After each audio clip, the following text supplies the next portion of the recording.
I firmly believe I'm the best wrestler in the world. Now that I have the knowledge, combined with my work ethic, I'm ready to reclaim my spot as the best wrestler in the world.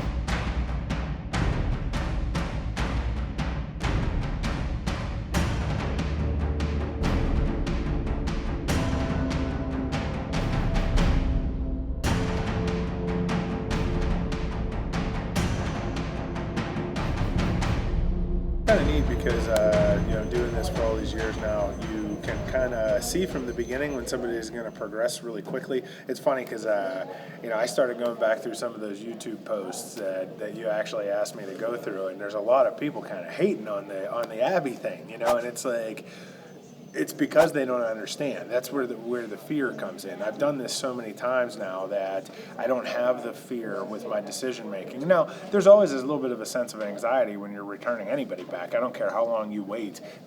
People are still at risk to get hurt. But as you do these, your pattern recognition starts to really improve. And one of the things that you see consistently is a return of the quadriceps functioning and more of the muscle memory and neuromuscular firing that's going on through the quadricep muscle early on, and he has that, and Abby had that, and some of the other athletes that I've worked with in the past, for whatever reason, their quad function comes back really quickly. Now, I can tell you, I got a couple other people that are sitting right over there right now that they're a month out, and their quad's still not firing the way that it needs to, and Wes, on the other hand, his quad's almost back to 100% already, and he's only 5 or 6 weeks out. So it's allowing him to fly through the process. I think some of the athletes that are a little bit more conditioned and have a little bit stronger of a neuromuscular system from the beginning, it allows them to go through the beginning phase a lot faster. I also think that the way that he had the surgery with getting the contralateral patellar tendon was really, really smart. And a lot of people don't do that, but I think it's really facilitating the process where it creates a little bit less damage to the leg that he had the ACL surgery on. It's hard, it's a challenge because now you got to rehab both legs, but really when you look at him, you can almost barely tell that he actually had a surgery done. It's been great.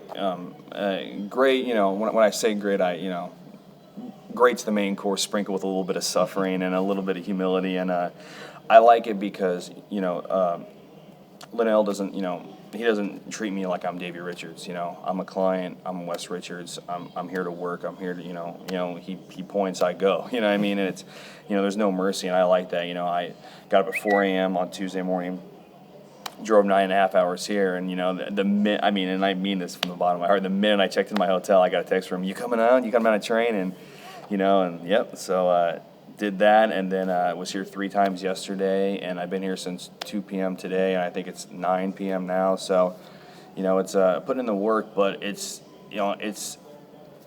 easy to let time fly because not only is the stuff you feel it working, you also you're challenged in so many different ways. It's not just how much weight I can lift or how high I can jump. It's balance, and it's my mind's working and making my muscles move in the correct pattern, which is athletics. And because athletics are simply just movement. It's not about, I can, dumbbell curl, 5,000 pounds or, it's not about that. It's about movement, and I'm learning how to move again, and it's interesting. So it's been, awakening. It's a really fascinating phenomenon to watch the whole process happen. No matter whether it's an elite guy like Wes or anybody, it's really cool. But when you see these things that are kind of unusual outliers and situations happen, it's really, really special.